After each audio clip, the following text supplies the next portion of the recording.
Amen. Donc, Amen. je ne sais pas s'il y a autre chose à dire par rapport à ce sujet.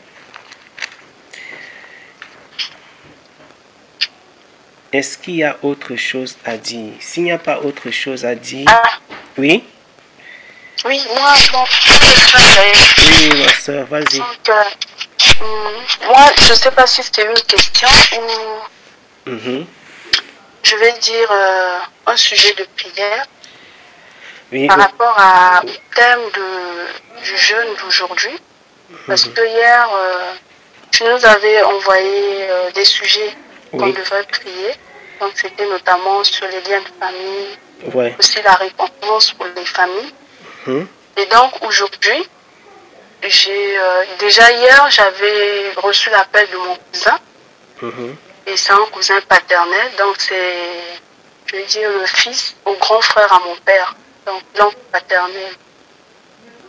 Et donc, quand il m'a appelé hier, j'ai pas pu décrocher parce que j'étais aussi en prière. Mais il faisait nuit déjà. Donc, j'ai promis d'appeler aujourd'hui.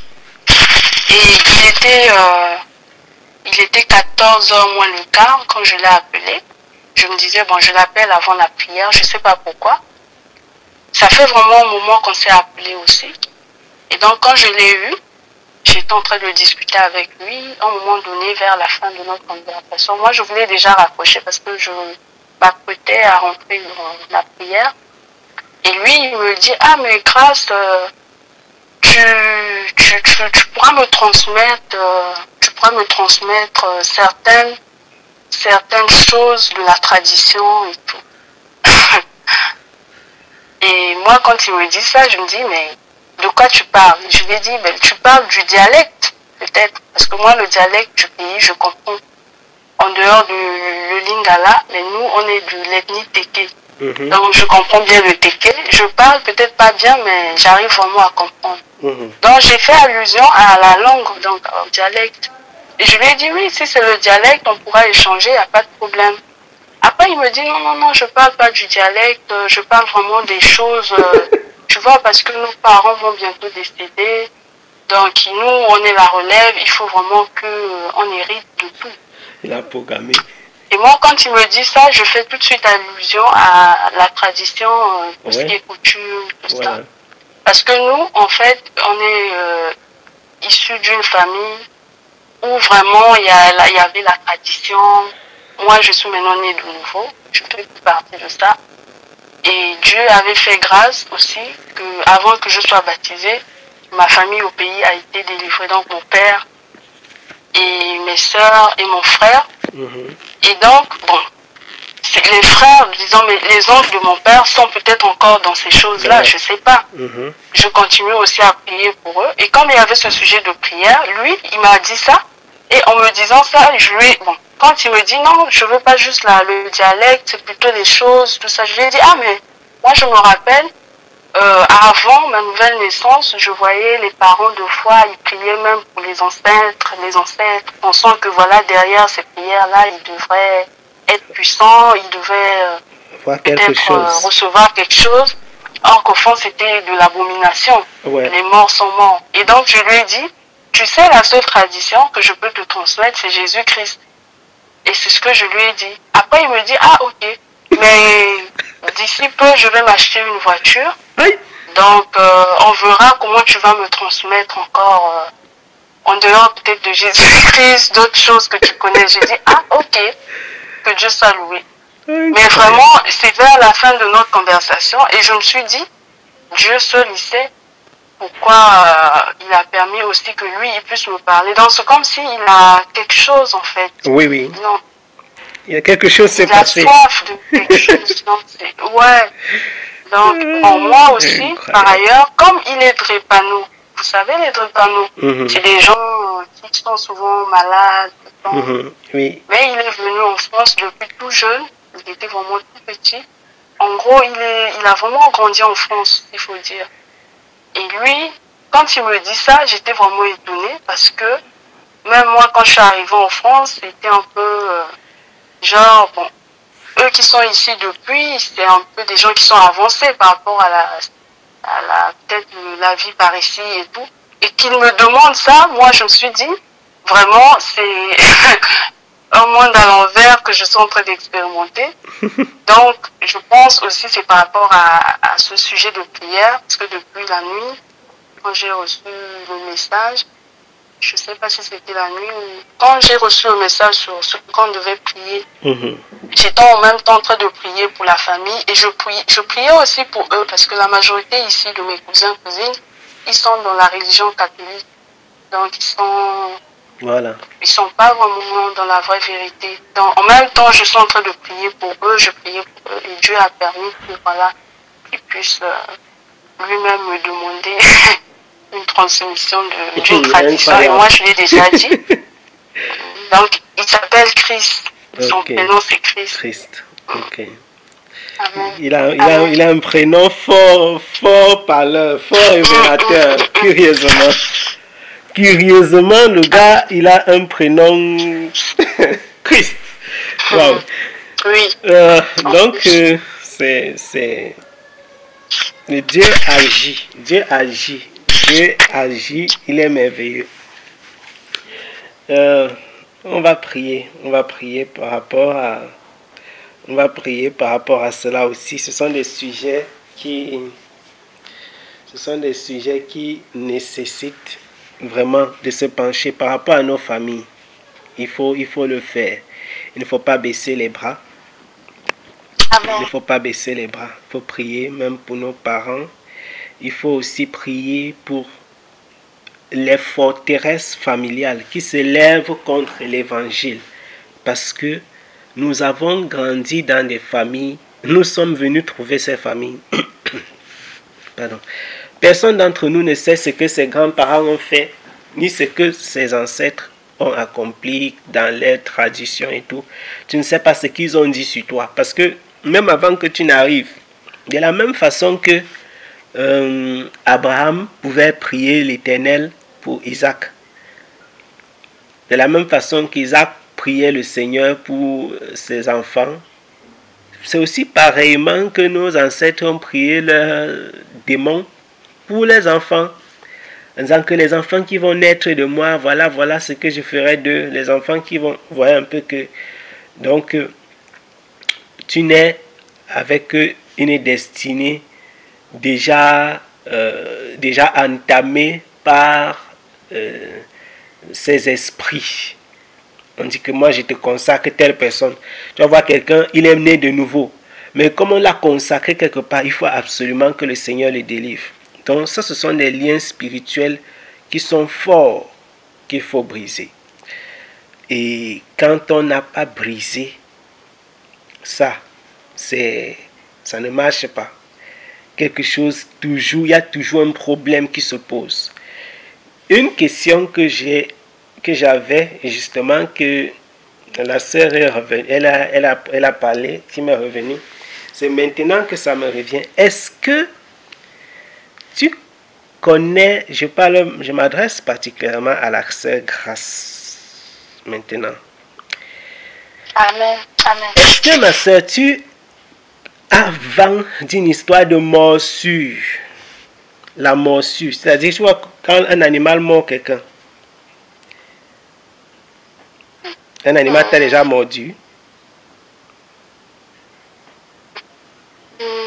Une histoire où... Il y a une histoire de morsure dont tu es au courant. La morsure, un animal qui a mordu quelqu'un. Oui, un chien. Ok. C'était qui est proche de toi? Ah, c'est mon père. C'était mon père. Ok. Mon père. Oui. L'animal, si, l'a mordu dans quelles conditions? C'était dans la salle de bain. Il était en train de se laver. Et cet animal, ce chien-là, est venu.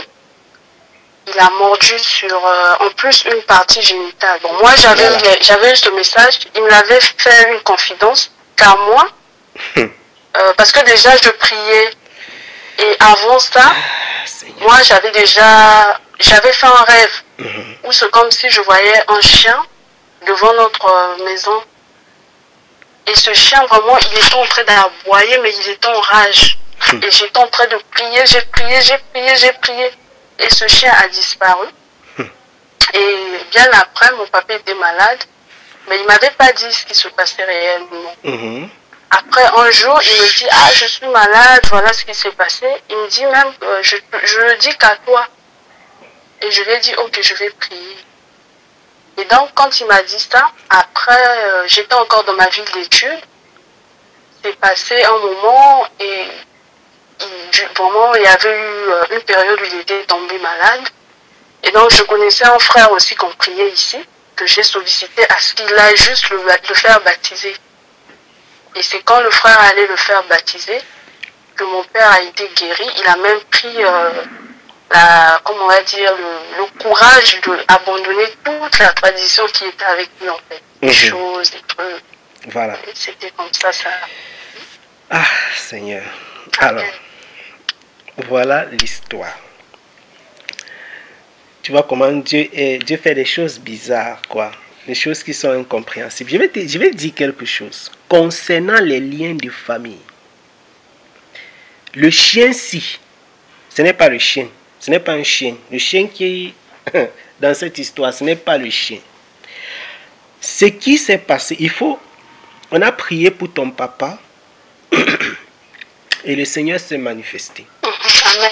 Maintenant, ce qu'il faut faire pendant ces moments de prière, il faut davantage prier parce que le Seigneur veut agir dans cette direction. Ce qui s'est passé sur ton papa, c'était une atteinte à sa vie. Donc en réalité, l'objectif de mordre ici, c'était un poison. Ce n'est pas que c'était une morsure pour faire la blessure, c'était un poison pour qu'il meure, pour que ce poison-là le tue. Ça, étant donné que ça n'a pas eu lieu, ils vont réessayer. Et ça, c'est un problème de famille. Je vais dire que ils vont essayer de nouveau, par le poison, de la même façon. Donc, il faut prier par rapport à ça. Ça, c'est un problème de la famille. Si tu as, étant donné que ton père connaît le Seigneur, si tu as l'opportunité de discuter avec lui, il faut lui demander à lui aussi de prier et de prier pour ses enfants. De prier pour ses enfants afin que le Seigneur les épargne. Parce que, comme tout à l'heure, je parlais des familles où on a étendu la main pour dire, je prie pour tel, je prends mon fils, je dis que toi, je prie pour toi, je veux que tu me suives, je veux que tu fasses ceci, je veux... Après, demain matin, on se rend compte que quand les esprits se rendent compte que tu commences à faire un genre, ce qu'ils font, c'est que quoi? On commence à t'avertir. On va t'avertir par des personnes, on va t'avertir par les songes, on va t'avertir de plusieurs manières. Si on voit que, ok, vraiment celui-ci n'écoute pas les avertissements, on va venir, on va passer à l'action. Et donc, quand définitivement tu décides de tourner le dos, il faut briser cette affaire dans la prière. Et c'est dit, moi et ma famille, nous nous déconnectons de ça. Définitivement. Amen.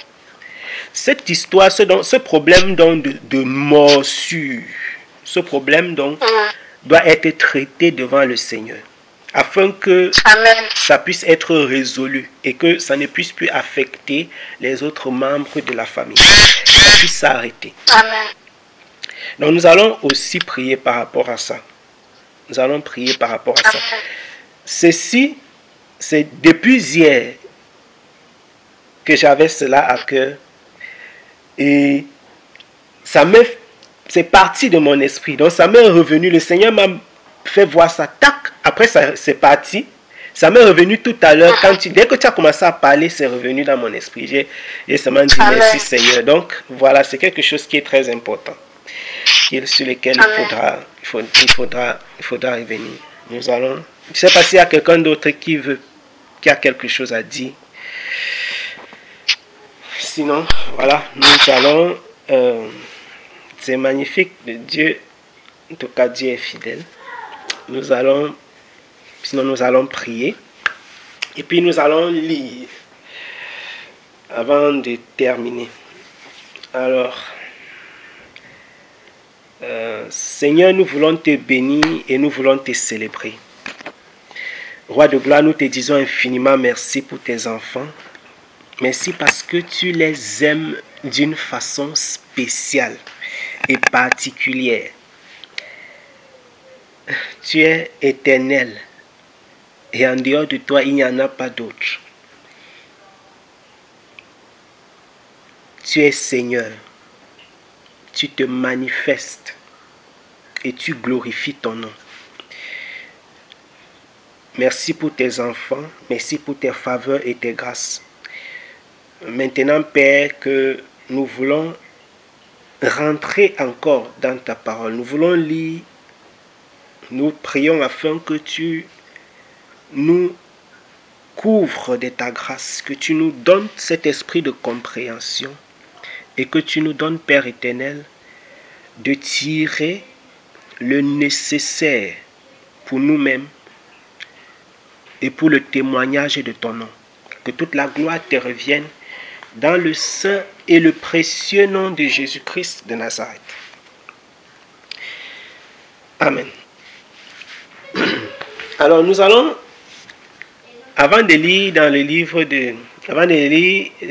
d'Ésaïe, vous vous souvenez qu'hier nous avons lu l'histoire, la très connue histoire de David. Nous avons lu hier la très connue histoire de David, dans laquelle David il a pris la femme de quelqu'un. il a tué la personne et il est resté avec sa femme. Nous avons vu comment David s'est repenti. Nous avons vu comment David s'est repenti de son erreur. Il a dit, j'ai péché. Je demande pardon à Dieu. Je me repens devant le Seigneur parce que j'ai péché. Et je ne sais pas si vous vous souvenez. Je vais donc lire encore ce que le Seigneur lui a dit à lui, David. Je vais lire encore dans 2 Samuel. Vous voyez ce que le Seigneur a déclaré à David. Je voudrais en réalité que nous voyions à quel point c'est important que nous puissions marcher de façon juste devant la face du Seigneur. Au-delà des promesses de Dieu, à quel point c'est important que nous puissions marcher de façon juste devant la face du Seigneur. Parce que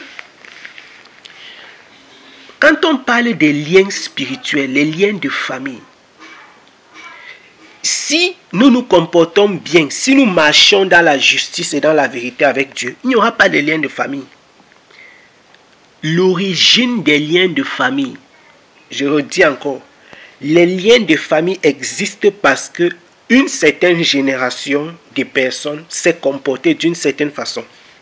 Je ne sais pas si vous voyez un peu. Une certaine génération de personnes s'est comportée d'une certaine façon. C'est pourquoi les liens de famille existent. C'est l'aspect que je voudrais que nous regardions dans le texte d'hier. Dans ce 2 Samuel. 2 Samuel chapitre 12.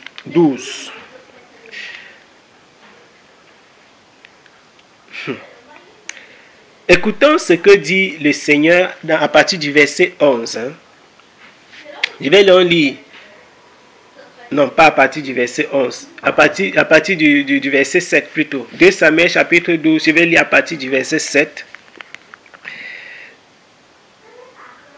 2 Samuel chapitre 12. À partir du verset 7.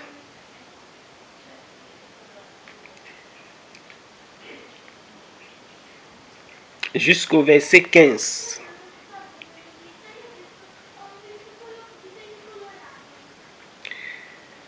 Alors, il est écrit, alors Nathan dit à David,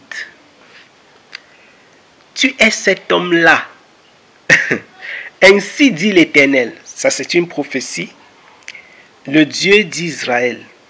Je t'ai oint pour roi sur Israël, et je t'ai délivré de la main de Saül.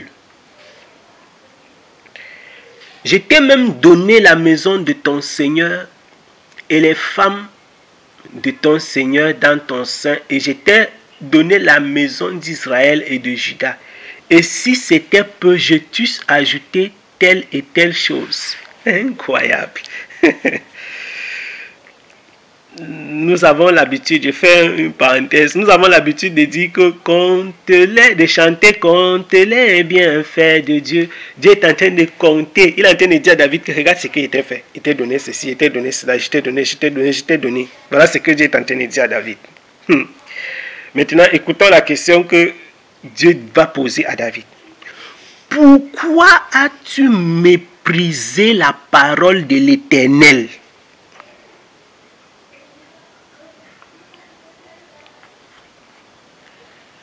Donc, la plainte de Dieu, la plainte du Seigneur, c'est que David a méprisé sa parole. Voilà ce dont le Seigneur se plaint. Dieu demande à David que pourquoi tu as méprisé la parole de l'Éternel. Vous entendez? Pourquoi as-tu méprisé? Donc, la première plainte du Seigneur contre David. Pourquoi as-tu méprisé la parole de l'Éternel?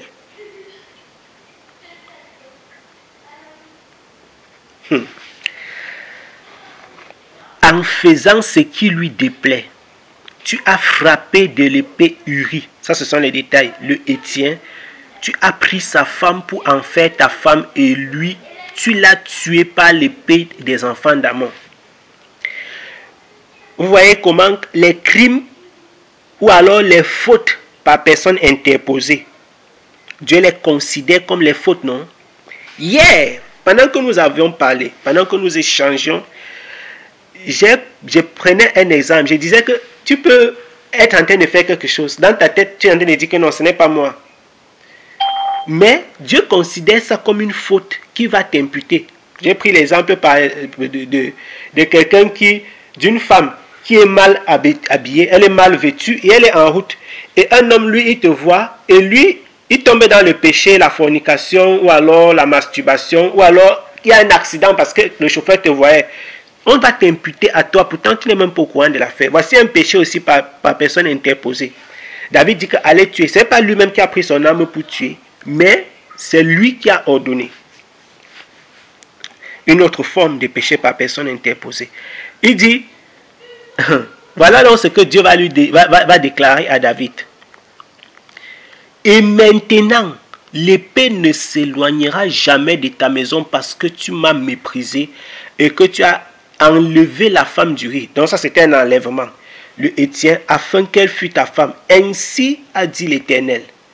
Voici, je vais faire sortir de ta propre maison le malheur contre toi. Je prendrai tes femmes sous tes yeux et je les donnerai à un de tes proches et il couchera avec tes femmes à la vue de ce soleil. Car tu l'as fait en secret, mais moi je le ferai en présence de tout Israël et à la face du soleil. Il faut souligner le verset 12 là. Tu l'as fait en secret. On va revenir dessus. Alors David dit à Nathan, j'ai péché contre l'Éternel. Et Nathan dit à David, aussi l'Éternel a fait passer ton péché et tu ne mourras point. Donc, il est en train de dire à David que, comme tu t'es repenti là, non, Dieu a fait passer ton péché. Donc, c'est parce que Dieu t'a même pardonné que tu vas vivre. Donc, il veut par là dire à David que Dieu pouvait te tuer dans l'affaire-ci. Mais Dieu a fait passer ton péché, donc tu ne vas pas mourir. C'est terrible. Toutefois, vous voyez un peu, il dit que même comme Dieu t'a pardonné là, même comme il a fait passer ton péché, toutefois, parce qu'en cela tu as donné occasion aux ennemis de l'Éternel de blasphémer, donc tu as donné l'occasion aux ennemis de Dieu de blasphémer. Le fils qui t'est né mourra certainement. Voilà encore une autre sentence. Donc, puisque toi, David, Dieu ne t'a pas fait mourir, et comme tu as donné... Ça alors, on continue un peu. Nathan Et Nathan retourna dans sa maison et l'Éternel frappa l'enfant de la femme d'Uri. L'enfant que la femme d'Uri avait enfanté à David et il devint fort malade. Nous voyons un enfant qui va mourir pour la faute de son père. Et ça se passe tous les jours dans nos familles, tous les jours, dans les villages, dans les villes, dans les communautés, même chrétiennes. Et beaucoup de parents, parfois, ils sont au courant que cette histoire-ci, ça peut avoir à faire avec moi. D'autres ne sont pas au courant. Certains savent quelle est l'origine, d'autres ne savent pas. Pour David, Dieu lui a dit, ce n'est pas que Dieu a caché, non. Donc David sait que l'enfant-ci va mourir parce que j'ai commis telle faute. Et en dehors de la mort de cet enfant, Dieu lui a dit que je t'épargne ta vie, mais cet enfant va mourir. Donc quand cet enfant est malade, non, David est seulement en train de prier que Seigneur, si tu me pardonnes, comme nous avons lu, hier nous avons lu, si tu me pardonnes, ok, si vraiment tu peux épargner la vie de cet enfant. Mais Dieu a finalement décidé de ne pas épargner la vie de cet enfant. Dieu a encore dit une autre chose à David qui s'est réalisée dans la suite des textes. Quand vous lirez, Dieu avait dit que l'épée ne devait pas s'éloigner. On a vu comment les enfants de David ont levé la main contre lui. Ses propres enfants ont fait le coup d'état. David a eu plusieurs coups d'état. Il n'a pas eu un seul. David a eu plusieurs coups d'état pendant son règne.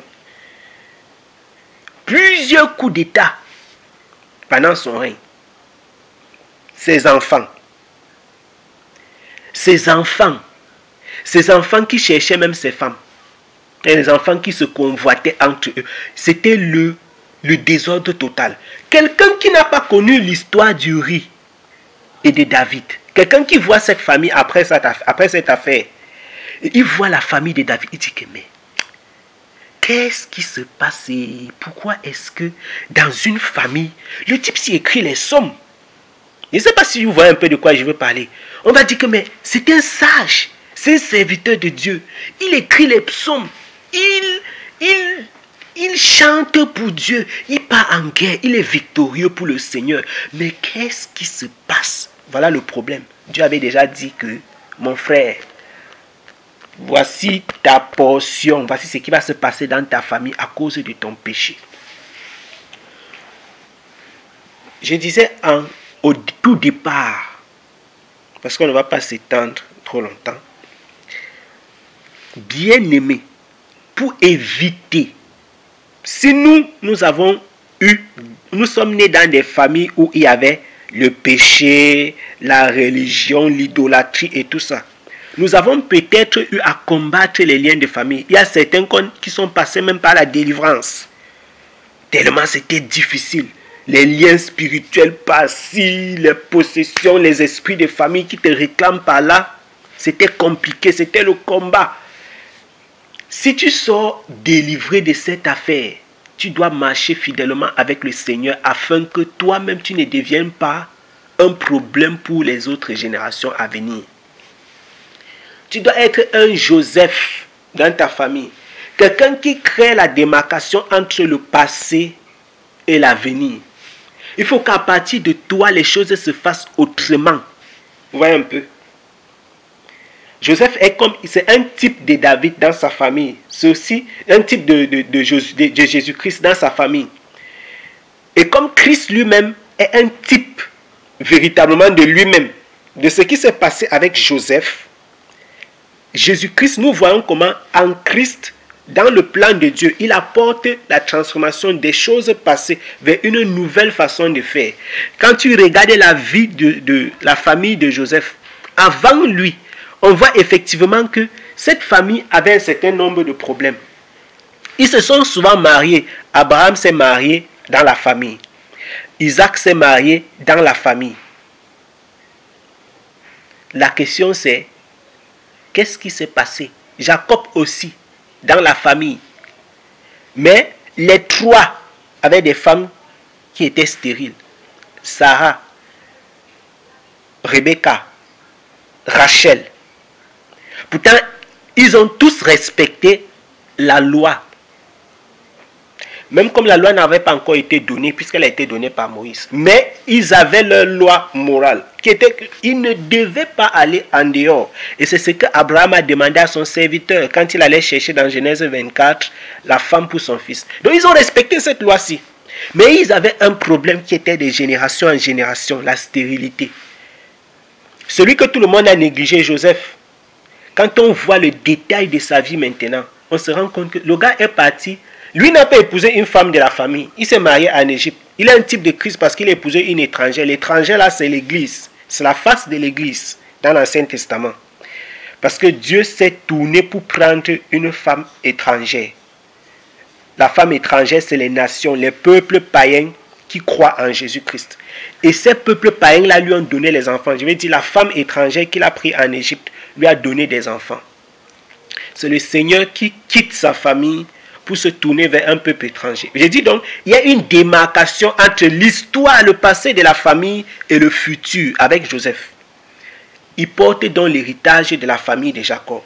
Il faut que cela soit vérifié dans ta vie. Et pourquoi et comment ça doit se faire? Tu dois marcher dans la justice et dans la vérité avec le Seigneur. Il faut qu'en tant que femme et en tant qu'homme de Dieu, que tu marches fidèlement avec Dieu. Il ne faut pas que demain, pendant que ton enfant est en train de grincer les dents, il dise que vraiment, si ma mère, qu'un jour, ils sont en train de prier et Dieu lui révèle que, mon frère, tu es dans les problèmes comme ça parce que ta mère faisait telle chose. Tu es dans les problèmes comme ça parce que ton père, c'était un ivrogne. Ton père a eu plein d'enfants que ta mère n'a même jamais su. Et tous ces enfants-là crient contre le sang de ton père. Et ils vous maudissent matin, midi, soir. Ça, ce sont des choses que je suis en train de dire. Il ne faut pas que demain, nous nous retrouvions, nous, ou nos enfants, ou nos petits-enfants, dans des situations que nous aurions pu éviter. Toi, tu ne dois pas être le problème de tes enfants. Si tu as réussi à sortir de la situation dans laquelle tes ancêtres et tes parents t'ont mis, ne mets pas tes enfants et tes petits-enfants demain dans des problèmes. Qu'est-ce qu'il faut faire? Je disais encore, il faut marcher fidèlement avec le Seigneur. Il faut marcher fidèlement avec le Seigneur. Ça veut dire, je vais me prosterner devant le Seigneur tous les jours de ma vie pour mes problèmes.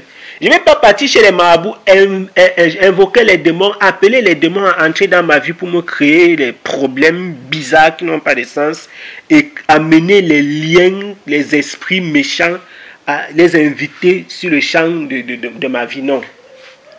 Je veux m'attendre à Dieu. Je veux vivre dans la fidélité. Je ne vais pas aller chercher à être une occasion de chute pour le mari de quelqu'un, la femme de quelqu'un. Je ne vais pas être une occasion de... Non, je ne veux pas faire des choses qui peuvent porter préjudice à mon intégrité spirituelle. Parce que mon intégrité spirituelle engage celle de mes enfants. Elle engage celle des enfants. Bien que David, avec tout son bon cœur, plus tard, on voit que ces choses se sont quand même manifestées. Donc Dieu est souverain. Vous voyez, dans nos fautes, quand tu marches mal, si tu fais des mauvaises choses, le temps pour éviter c'est-à-dire, je vais dire quoi? On dit que la meilleure défense, c'est l'attaque. Voilà. Que ce soit les sportifs et tout ça. On dit que la meilleure défense, c'est l'attaque. Ça veut dire qu'au lieu d'attendre pour prévenir, pour demander pardon à Dieu, il est mieux d'éviter les problèmes. Donc, traite cette affaire à la racine. N'attends pas que tu as déjà commis la faute et puis tu dis que ouais, maintenant tu demandes pardon. Et si maintenant Dieu dans sa souveraineté décide, comme il a décidé dans le cas de David, qu'il y a le sang dans ta famille. Chaque fois quand David traversait ces moments difficiles, là, certainement il voyait la face de Nathan. Que David, il y aura le sang dans ta famille. Tu comprends, non? Il y aura le sang dans ta famille. David devait certainement voir le visage de Nathan quand on l'insultait, quand on se moquait de lui, quand ses enfants voulaient prendre sa place et quand ses enfants prenaient ses femmes. Le gars voyait la face de Nathan. J'ai dit tout à l'heure quelque chose que je disais quand on venait dessus. Dans le verset 12, Il dit que souligner. Le Seigneur dit que tu as fait en secret, mais moi je ferai en présence de tout Israël à la face du soleil. Aïe! Beaucoup de choses qui se passent dans nos familles et que nous observons. Beaucoup de problèmes, les liens spirituels que vous voyez tous les jours. On dit que ça c'est un problème spirituel. Un serviteur de Dieu il dit que ça c'est un lien spirituel. Même si on n'a pas les détails dans l'affaire. Vous allez voir les choses qui ont été faites dans le secret. Les choses qui ont été faites, personne ne savait. Les choses que le Seigneur révèle comme ce qui s'est passé tout à l'heure. Quelqu'un peut faire quelque chose que personne ne connaît. Dieu dit à David que quoi? Que tu as fait ça en cachette. Non, moi je vais faire ma part, on va voir. Donc tu vas voir peut-être quelqu'un, il a un enfant qui est épileptique. Peut-être c'est le résultat, c'est un problème spirituel en réalité. Quand ton enfant est épileptique, tout le quartier va voir. Mais peut-être c'est parce que quelque chose s'est passé dans le secret. Quand tu étais parti chez les marabouts, personne ne savait. Mais quand ton enfant sera épileptique, ça tout le monde va voir. Donc les péchés que les gens commettent en secret, ils pensent que non, personne ne me voit. Dieu voit, mon ami. Et quand Dieu va t'exposer dans cette affaire, ça sera au vu et au su de tous. Dieu dit qu'il va faire ça sous le soleil. C'est incroyable. Ça c'est davantage pour nous interpeller. Je me souviens, je ne sais pas si Jeanne se rappelle encore. Une fois, on devait prier avec une sœur. Et le Saint-Esprit dit que la sœur si a fait quelque chose qu'elle seule connaît. Je ne me rappelle même plus trop bien des détails, mais je ne sais pas si tu te rappelles encore. Qu'elle avait fait quelque chose, je crois qu'elle avait fait quelque chose dont elle se rappelait. Elle avait encore dit quoi? Ou elle a dit que elle était sortie avec le mari. Elle avait dit quoi? Qu'elle était sortie avec le mari de sa meilleure copine. Ou elle avait dit quoi? Mais moi-même j'ai sursauté mon frère. Ou elle avait dit qu'elle avait couché avec le mari de sa meilleure copine. En tout cas, elle avait sorti un truc. Personne n'est au courant. Moi-même, j'ai sursauté comme ça. Il dit que, Vous voyez comment Dieu fait des choses? Tu peux trimballer les problèmes. Tu regardes les gens comme ça, tu marches en haut, non, personne ne sait. Tu portes ça comme ça, tu montes, tu descends. Tu portes, tu montes, tu descends. Les gens te regardent, non, ils ne savent pas. Mais Dieu sait. Un jour, il dit, il y a aussi des gens que quand tu vas parler comme ça, non, ils vont dire que non, il n'y a pas de problème. Moi, il n'y a rien, que je ne cache rien, Ok, on avance, non? On avance seulement. Quand la sœur là a parlé, j'ai dit que, hey, j'ai seulement dit dans mon cœur que Massa, le Seigneur, et vous voyez des choses pareilles. Des gens transportent des choses pareilles. Parfois, tu as même oublié, c'est Dieu qui vient te rappeler. Il te rappelle comme ça pour te dire, mon ami, repens-toi. Et on prie pour toi, pour ta délivrance. Repens-toi. Et on prie pour toi, pour ta délivrance. C'est pourquoi ne méprisons pas la parole du Seigneur et ne jouons pas avec le Saint-Esprit comme Ananias et Saphira. Je ne parle même pas simplement de jouer quand un frère te parle, quand un frère a une révélation, une soeur. Non, ce n'est même pas de ça que je parle. Je veux dire, quand tu es dans la prière, sérieusement, ne t'amuse pas avec ce que le Seigneur te dit. Quand le Seigneur te révèle que tel aspect de ta vie, il faut prier pour ça. Ne prends pas ça à la légère. Si le Seigneur te révèle que telle personne, telle situation, voilà, prends cela au sérieux. Et prie vraiment. Et toi, mets-toi à l'abri des problèmes pour toi, pour ta vie et pour la vie de tes enfants. En menant une vie conforme au dessein et à la volonté du Seigneur. En menant une vie conforme au dessein et à la volonté du Seigneur. Si nous marchons d'une façon juste, le Seigneur est avec nous. Et je peux nous assurer, si nous lui sommes fidèles, il n'y aura pas de lien spirituel dans nos vies pour les générations à venir. Nous allons être des personnes qui n'ont pas de problème. Nos enfants et nos petits-enfants seront des personnes bien.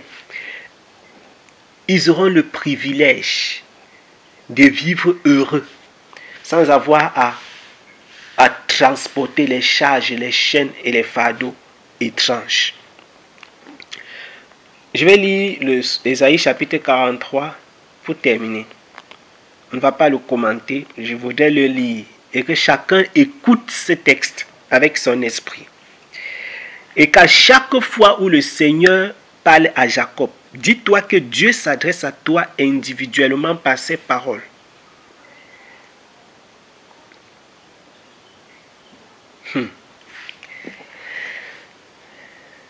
Maintenant, ainsi a dit l'Éternel, celui qui t'a créé. Ô Jacob, celui qui t'a formé.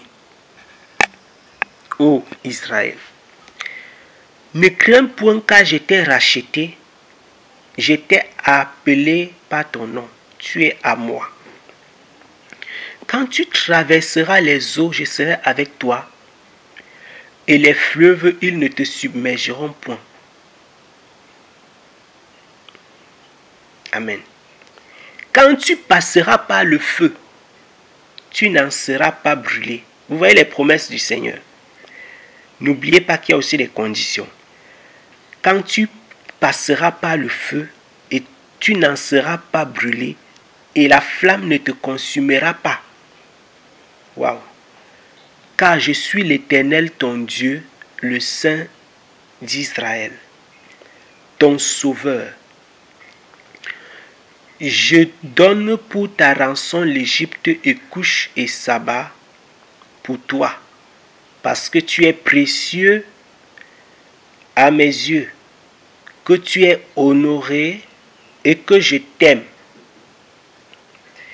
Je donne des hommes à ta place et des nations en échange de ta vie.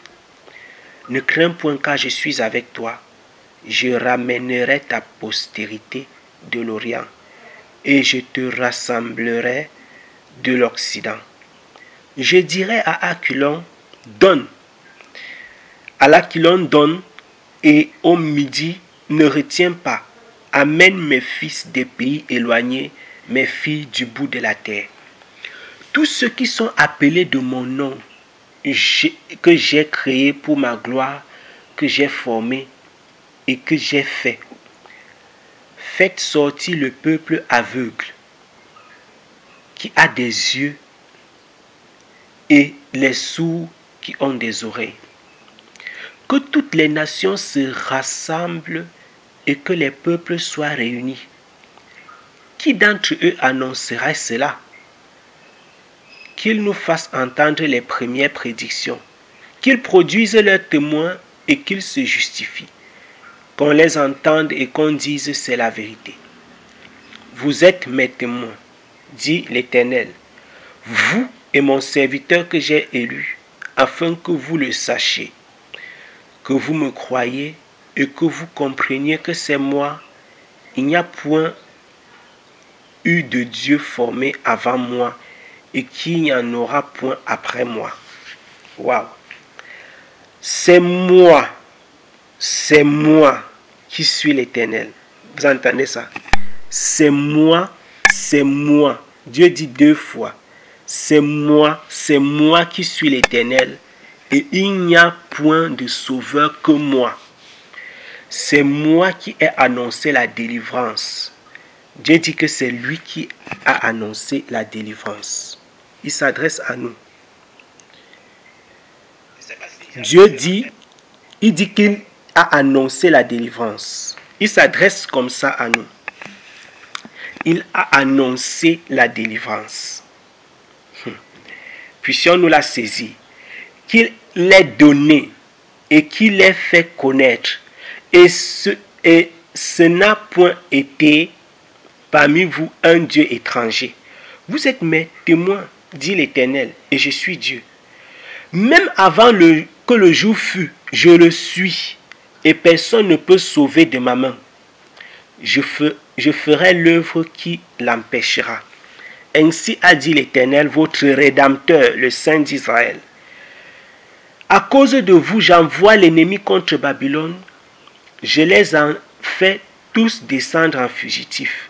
Et on entendra les cris des Chaldéens sur les navires. Moi, l'Éternel, je suis votre saint, le Créateur d'Israël, votre roi. Ainsi a dit l'Éternel, celui qui a ouvert un chemin dans la mer et un sentier dans les eaux puissantes, qui a fait sortir les chars et les chevaux, l'armée et les forts guerriers, pour être couchés ensemble et ne plus se relever, pour être étouffés, éteints comme une mèche de lin. Ne vous souvenez plus des choses passées. Soulignez. Ne considérez plus celles des temps anciens. Voici, je vais faire une chose nouvelle. Maintenant, elle va se produire. Ne la connaîtrez-vous pas? C'est que je mettrai un chemin dans le désert, des fleuves dans la solitude. Ah Seigneur, les bêtes des champs me glorifieront, les chacals avec les hiboux, parce que je leur ai mis des eaux dans le désert. Dieu dit qu'il va mettre des eaux dans le désert. Donc nos cœurs secs vont recevoir des eaux. Des fleuves dans la solitude pour abreuver mon peuple, mon élu.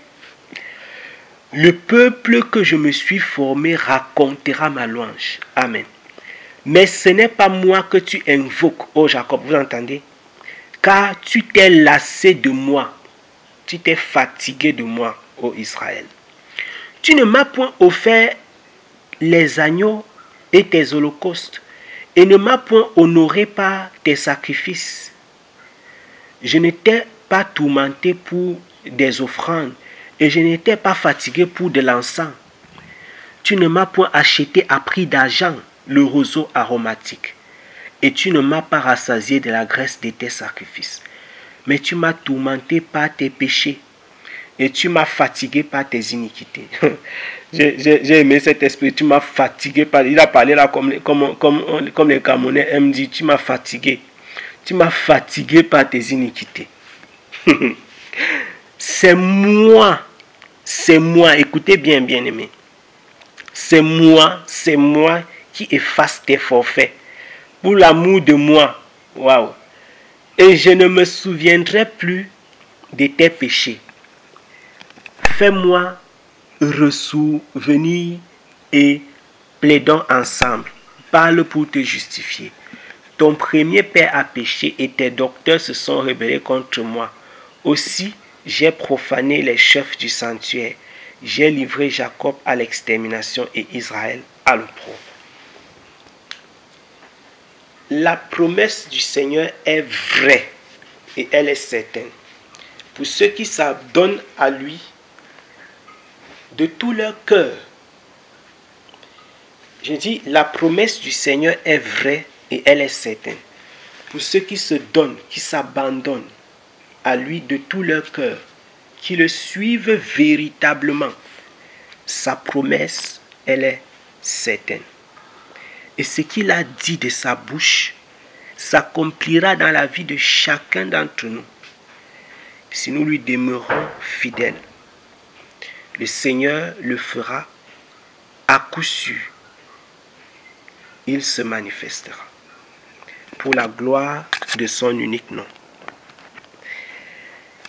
Amen. Amen.